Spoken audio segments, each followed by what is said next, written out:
Assalamualaikum warahmatullahi wabarakatuh. Perkenalkan nama saya Triana Wandari, NIM 23080025009. Di sini saya akan mempresentasikan hasil makalah saya tentang perkembangan psikologi Islam sebagai dasar teori bimbingan konseling pendidikan Islam. Memahami psikologi Islam, ilmu jiwa dan perspektif Islam, definisi etimologi. Secara etimologi, psikologi berarti ilmu tentang jiwa. Dalam konteks Islam, jiwa sering disampaikan dengan istilah nafs atau ruh.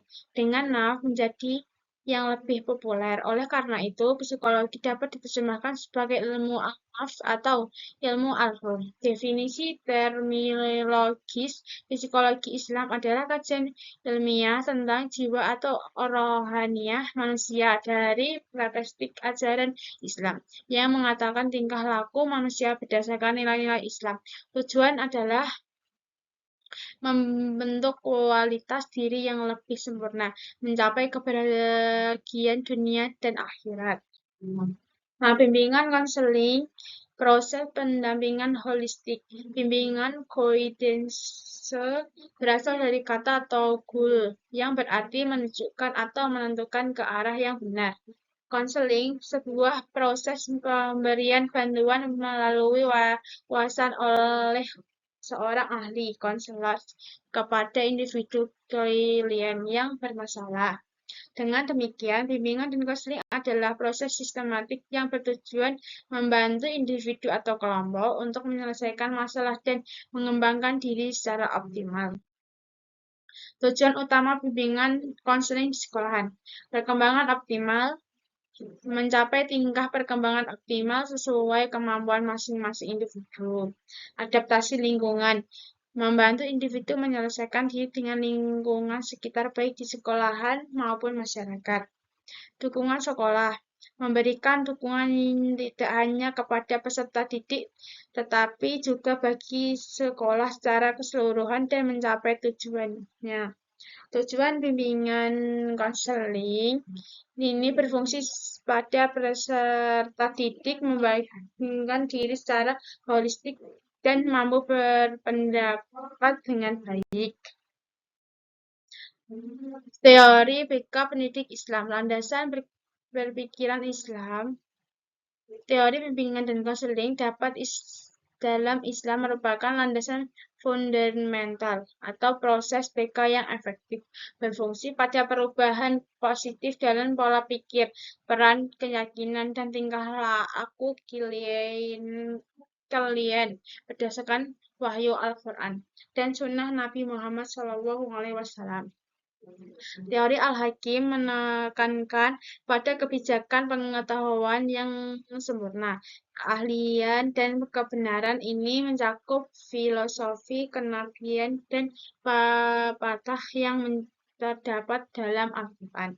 Teori Al-Mau'izah Al-Hasan, bimbingan melalui pelajaran dari kisah-kisah para nabi, rasul, dan aulia Allah. Konselor harus menguasai sejarah perjuangan mereka untuk membimbing klien mengatasi masalah mental, spiritual, dan moral. Teori mujadah yang baik, pendekatan konseling yang digunakan saat klien dalam kebimbangan atau mencari kebenaran bertujuan membantu klien menentukan keyakinan diri dan memecahkan masalah kesulitan dalam pengambilan keputusan. Evaluasi bimbingan konseling dari kuno hingga modern. Yunani kuno. Secara dan plot menekankan percakapan dan refleksi untuk pengembangan diri. Abad pertengahan, bimbingan muncul melalui karya agama berfokus pada arahan modern. Awal abad ke-20, Frank Person memelopori bimbingan karir di Australia, mendirikan Boston Foundation pada tahun 1908. Pada Perang Dunia II, kebutuhan dukungan psikologi dari sosial meningkat, memecahkan perkembangan BK. Pada tahun 1960-an, Indonesia BK mulai dikenal di Indonesia terintegrasi dengan sistem pendidikan formal.